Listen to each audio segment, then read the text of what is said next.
Good morning, happy Monday. Welcome to this week's Monday morning style session. I have a different setup this week because this video is pre-recorded. I am at a camp this week volunteering with some teens from our church. So I'm so happy that you're here though, and I'm so excited to dive into today's topic with you. So this is July 14th as you're watching this, and so next Monday, July 21st, I do have another masterclass. That topic is going to be 4 outfits that every woman needs. We're going to continue talking about outfits and really diving into the types of outfits that every woman needs in her wardrobe.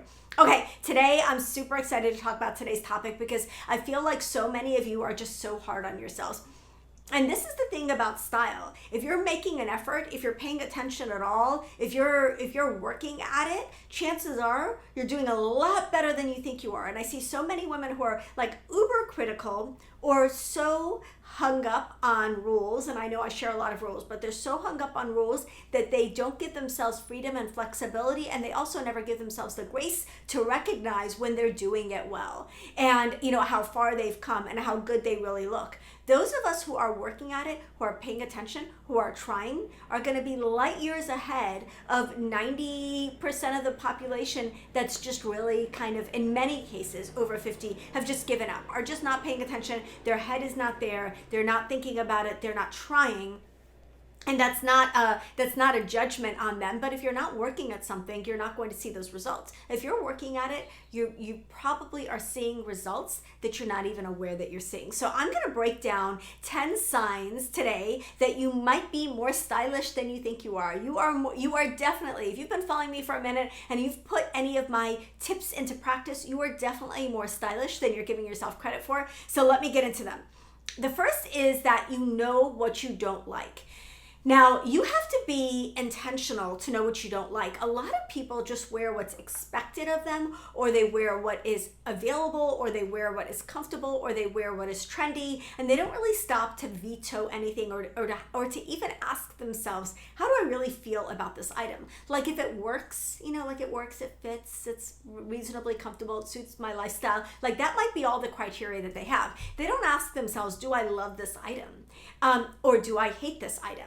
It's just as important to know what you hate as what you love. It's such a hallmark of personal style. So style isn't just about what you love, it's about having opinions. If you instantly veto things that you don't like and that don't feel like you have a well-developed sense of personal style that you might not be giving yourself credit for. So that's the first one. You know what you don't like and you rule it out.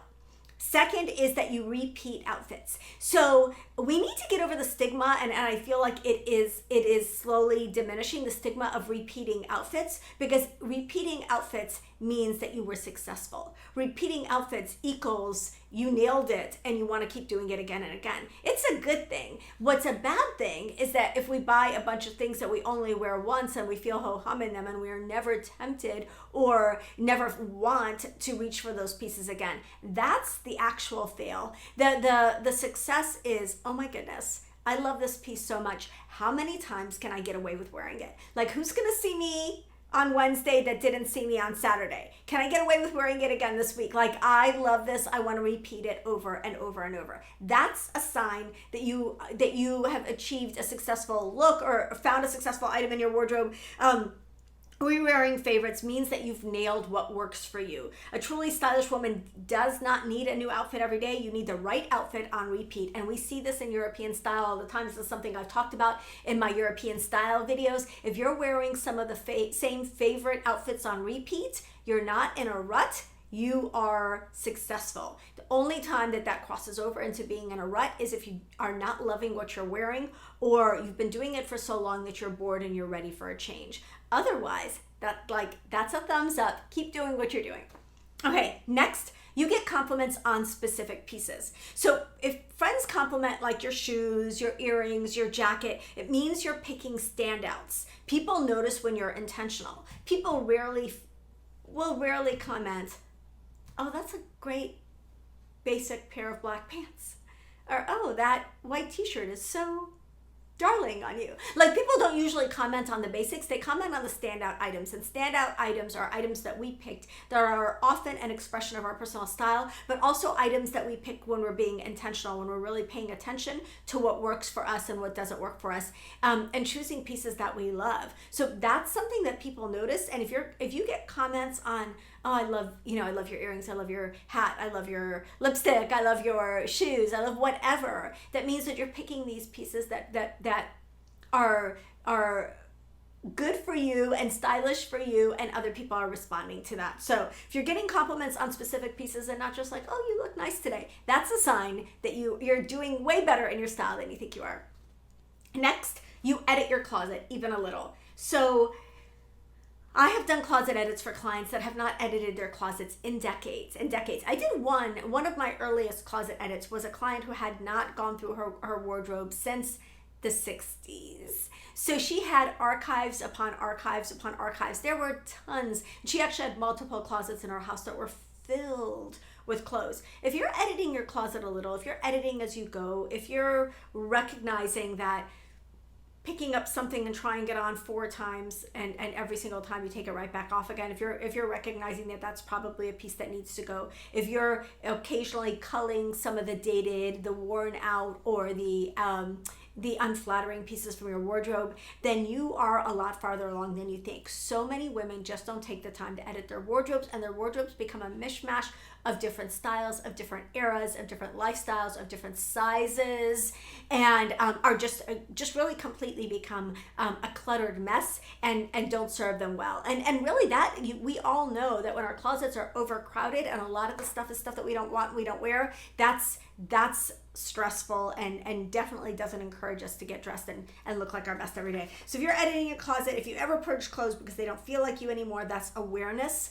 That's style growth. Most people cling to the past. And if you're letting go of things, even periodically, you're not clinging to the past. You're keeping a reasonably well edited wardrobe, and you're going to have better style. Okay, next, you dress for the life that you actually have. So this is so critical because I have done so many closet edits where I'm like, oh, a closet full of suits, but you live in athleisure. A closet full of cocktail dresses, but every time I see you, you're in denim. You want to make sure that your wardrobe reflects your actual lifestyle. And if you're looking at a closet full of clothes you can actually wear on a regular basis in your actual life, then you have succeeded way more than a lot of people. A lot of people, I feel like, have clothes for the occasions, the places where they think it matters. That is work, that is church, that is special events. And then the rest of their lives, weekends, casual days, any off-duty or any regular events that don't have a specific dress code. So just all the rest of life, they have no wardrobe. They have no wardrobe for any of those things. I kind of used to fall into this trap, before I started working on my own wardrobe over 20 years ago. Where I had lots and lots of fun things for all the fun places I was going to, but if I was going to hang out at home for the day, I didn't really have anything cute to wear. Like, my at-home clothes were not intentional and were really scrubby. So if you're not hoarding cocktail dresses for imaginary galas, you're investing in clothes that work for your real schedule. That's chic. That's chic. Like, what's chic is dressing for our actual lives and doing that well. Okay, next, you care about fit.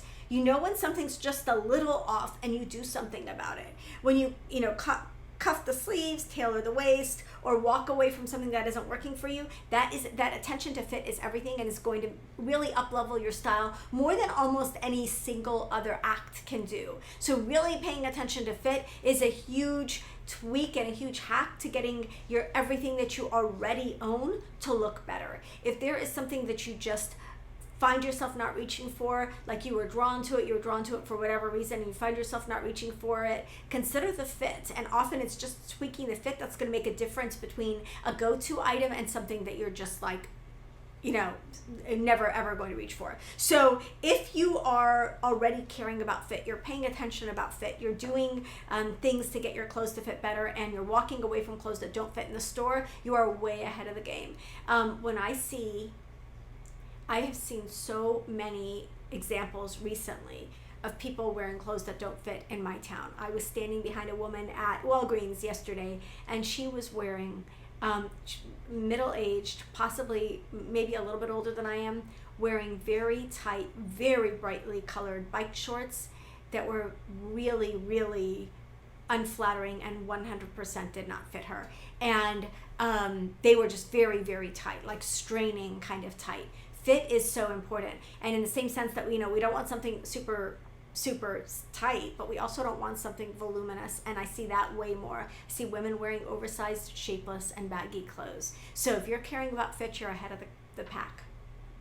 Next, you're not chasing every trend.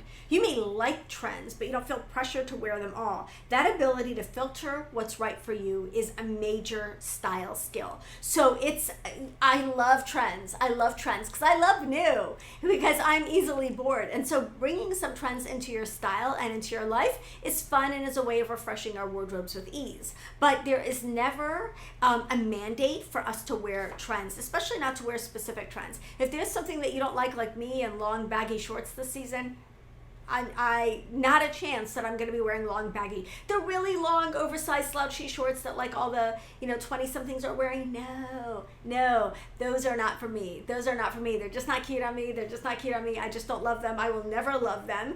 And I'm not going to wear them just because they're trendy. So your ability to filter trends and decide, something, I really am into butter yellow this season. I'm really not into linen. Whatever that is. Like it's about you saying yes to some things and no to other things, and filtering that through the lens of your personal style, but also what do I know about myself? What am I going to reach for? What's flattering for me? What are my go-tos, and how can I bring more go-tos in my wardrobe, and how do trends play a role in that? So if you're already filtering trends by what you love and what works for you, you are way ahead of the game, and you're a lot more stylish than you think you are. Okay, next, you can build an outfit around a feeling. So I've talked about kind of the need to have certain outfits that evoke certain feelings in our wardrobes, but if, for example, you wake up one day and you've got an event, maybe you have a presentation, maybe you are speaking in front of a group of people, I guess that is a presentation, whatever it is, maybe you are meeting somebody who is a little bit intimidating for you for whatever reason. You want a confidence inspiring outfit. I feel like we should kind of have confidence inspiring outfits most days, but there are some days when you really need to pull out all the stops and put on an outfit that makes you feel extra confident. So if you are able to dress for that confidence, or if you're able to say, I want to be comfy but cute and dress around a mood, then you have more style than you think you do. Because a lot of people do not link, many people, I would say most people, most women, don't link certain outfits with certain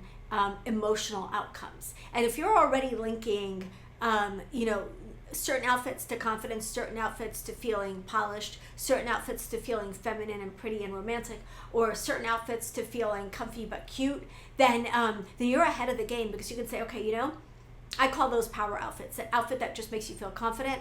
I'm gonna put on my power outfit because I'm meeting so and so, and I know it's gonna make me feel fabulous. So you want those outfits that are linked with certain emotions, and if that's something that you're already playing with, expressing your or projecting your mood or your emotion or the desired mood or emotion through your style, 10 out of 10. You're a lot more stylish than you think you are.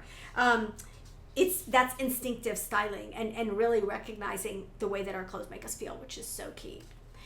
Next, your closet has a color story. So you know how I feel about color. I feel like color is so important, and I like all the colors. I love colors.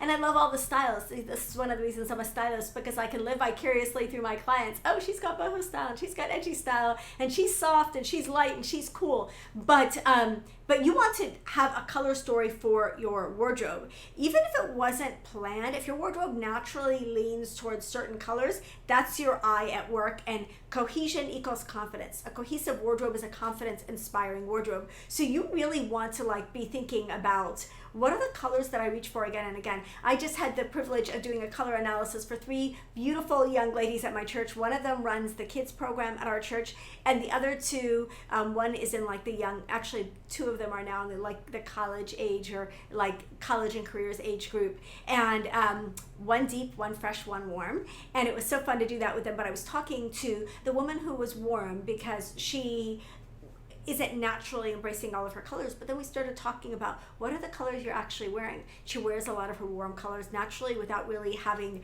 noticed that those were her colors. So she's already wearing, you know, greens and salmons and yellows and corals and oranges. So you want to look in your wardrobe and say, are there colors that I'm naturally reaching for? And if it's black and black is not your best color, then you might want to reconsider that. But if you've got a lot of, you know, a lot of red or a lot of purple or a lot of blue in your wardrobe, and you've got a cohesive color palette, you're already doing what I work on doing with a lot of women. A lot of women have wardrobes that are all over the place color-wise, and that is fine. That is a choice and a direction as well. But there needs to be a unifying thread through your color palette, just like there needs to be your unifying thread through your personal style. So maybe you've got all the colors, but they're all bright, or they're all cool, or they're all light.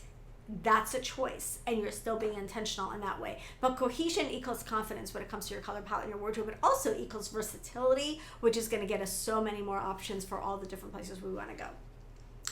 Next, you make little style tweaks without thinking. Now, this is like you're looking in the mirror and you see, you know, you're putting together your outfit and you're like, I need to do X, Y, and Z. Like you see little things. Maybe you half tuck. Maybe you're like, I'm not feeling these earrings with this dress. I'm going to switch my earrings. Maybe it's you're changing your shoes to balance your outfit or to lengthen your legs a little. So it's like assessing your outfit in the mirror and then making little strategic changes so that you like the way that you look and it expresses how you feel even better. So, you know, not just because I told you to, but because you're starting to see how certain changes really enhance and improve your outfits and make you look and feel your best. So that's the mark of a natural at style. And if you are doing that, then I will tell you, you are a lot more stylish than you think you are. So 10 signs that you're more stylish than you think you are. I hope that you enjoyed this. This is a little bit of a shorter one. I'm going to do part 2 next week. 10 more signs that you're more stylish than you think you are.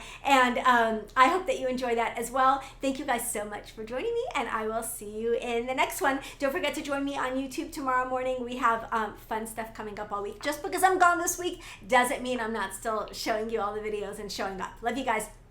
Bye.